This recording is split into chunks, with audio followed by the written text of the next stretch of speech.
Kalian pernah nggak sih ngerasain kayak itu? Atau kalian yang jadi pelakunya?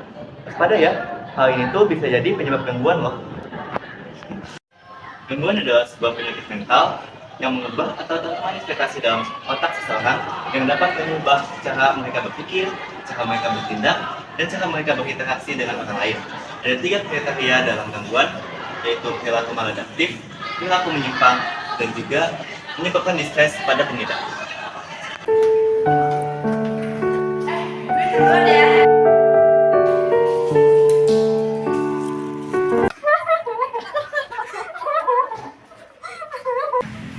Kalian tahu gak sih apa arti dari PTSD itu sendiri?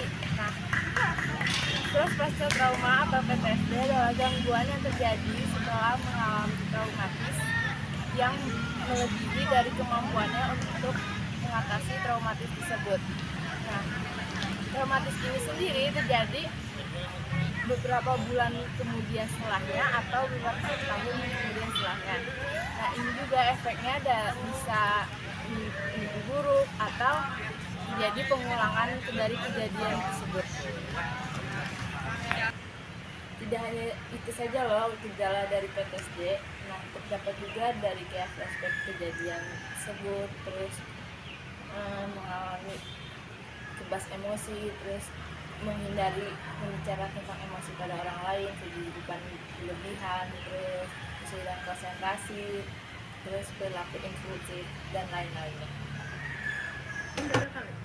Selain itu juga ada faktor penyebab dari PTSD tersebut, yaitu riwayat trauma sebelumnya, terus kondisi psikologis, karakteristik kepribadian, latar belakang budaya, dan terakhir pengaruh dari genetik.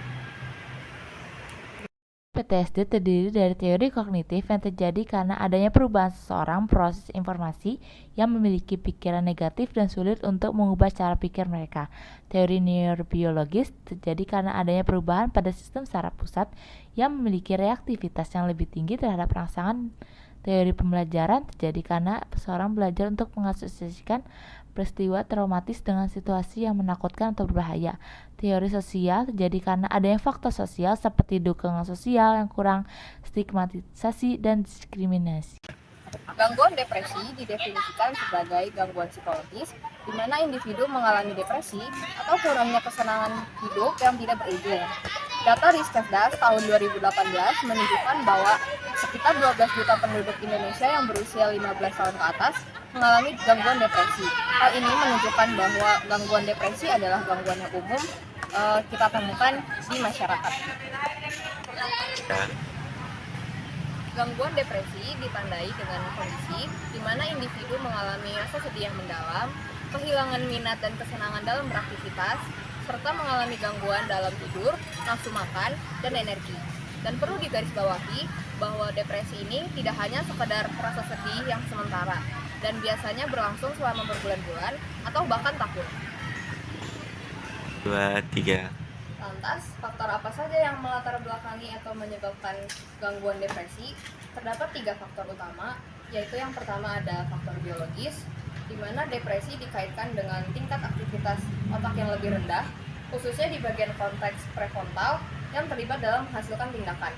Yang kedua adalah masalah dalam mengatur neurotransmitter seperti serotonin, norepinefrin, dan lainnya. Faktor yang kedua adalah faktor psikologis, di mana penelitian menunjukkan bahwa faktanya banyak orang-orang yang mengalami gangguan depresi setelah ditinggal oleh orang yang dicintainya. Lalu contoh yang kedua adalah ketidakberdayaan untuk mengatasi pengalaman negatif, kemudian ada perenungan pengalaman dan perasaan negatif, juga orang-orang yang pesimis cenderung untuk mengalami gangguan depresi. Faktor yang terakhir atau faktor sosial-kultural menjelaskan bahwa individu dengan status sosial ekonomi yang lebih rendah rawan untuk terkena depresi, dan juga standar hidup dan kondisi pekerjaan yang memburuk juga dapat meningkatkan depresi. Data juga menunjukkan bahwa kelompok minoritas lebih mungkin untuk mengalami depresi seperti kelompok Afrika Amerika, keturunan Latin, Asia, dan juga contohnya ada LGBTQ. Berbicara tentang depresi, ada beberapa teori yang membahas gangguan ini. Yang pertama, teori kognitif menyatakan bahwa seseorang yang mengalami depresi memiliki pemikiran negatif terhadap segala hal dan memandang diri mereka tidak berguna dan tidak berharga. Selanjutnya ada teori biologi yang menjelaskan bahwa depresi terjadi karena akumulasi hormon stres dalam tubuh yang mengakibatkan perubahan sinaptik yang menyebabkan gangguan fungsi serotonin dan gangguan neurotransmitter lainnya. Selanjutnya ada teori stres yang menjelaskan bahwa stres adalah penyebab utama dari depresi. Dan terakhir ada teori humanistis eksistensial yang menyatakan bahwa depresi terjadi karena ketidakpastian diri. Suicide atau bunuh diri adalah perilaku menyakiti atau menghabisi nyawa individu itu sendiri dikarenakan stres atau tekanan. Ada beberapa faktor yang menyebabkan bunuh diri, yaitu faktor genetik, faktor kesehatan psikologis, dan juga faktor lingkungan. Bunuh diri bukan hanya sekedar membunuh atau menghabisi nyawa diri sendiri, tapi bisa juga dengan mengurangi makan, mengurangi jam tidur, atau membenturkan kepala ke dinding. Bicara tentang bunuh diri, ada beberapa teori yang melandasinya, yaitu teori sosiologi yang mengemukakan bahwa bunuh diri dipengaruhi oleh faktor sosial seperti integrasi sosial, regulasi moral, dan lain-lain. Emil Durkheim, seorang tokoh sosiologi, mengemukakan bahwa terdapat 4 tipe bunuh diri dalam masyarakat, yaitu egoistic suicide, altruistic suicide, anomized suicide, dan fatalistic suicide. Teori kedua yaitu teori psikologi yang mengemukakan bahwa bunuh diri dipengaruhi oleh faktor psikologi seperti depresi, kecemasan, dan gangguan mental. Teori biologi mengemukakan bahwa bunuh diri dipengaruhi oleh faktor biologis seperti ketidakseimbangan neurotransmitter dan gangguan fungsi otak.